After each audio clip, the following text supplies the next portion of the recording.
जो हम में तुम में करार था। जिक्र है 16 दिसंबर 1971 का, जब पाकिस्तान के मगरबी और मशरकी हिस्से एक दूसरे से कटकर अलग हो गए। गलतफहमियाँ थी, नफरतें, जालिम कौन था, मजलूम कौन, इल्ज़ामात, तहकीकात, अदालतें, कमीशन, ट्राइब्यूनल्स, किताबें, लिटरेचर। 40-42 सालों में जो भी हुआ सो हुआ, मसला हल ना हुआ।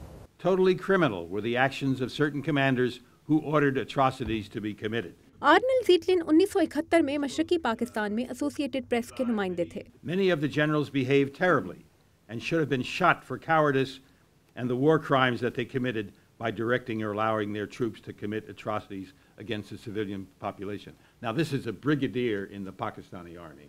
सन 71 के वाक़यात पर किताब लिखने वाली भारतीय मुसन्निफ़ा शर्मिला बोस कहती हैं कि पाकिस्तानी फ़ौज पर नस्लकशी और जिनसी ज़्यादतियों के इल्ज़ामात बढ़ा चढ़ाकर बयान किए गए, जबकि उन ज़्यादतियों का जिक्र छुपाया गया जो उर्दू बोलने वाली आबादी के साथ बांग्लादेश में की गई थीं। That Captain Samad Ali was a Hazara, another minority group, from Balochistan.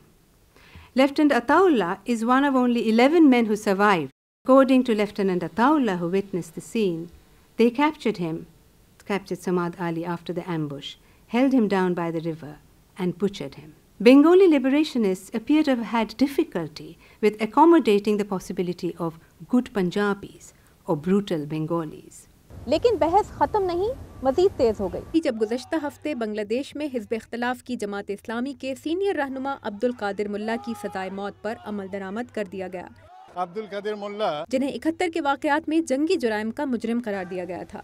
Bangladesh के सहाफ़ी शहरियार कबीर 71 के वाक़यात के गवाह हैं। Through this trial, Bangladesh has given a clear message that any country can try the perpetrators of genocide with its own law in the domestic tribunal. और तब से अब तक बांग्लादेश में इस सज़ा पर अमल दरामद के खिलाफ मुज़ाहिरे जारी हैं और पाकिस्तान में मज़म्मती बयानात।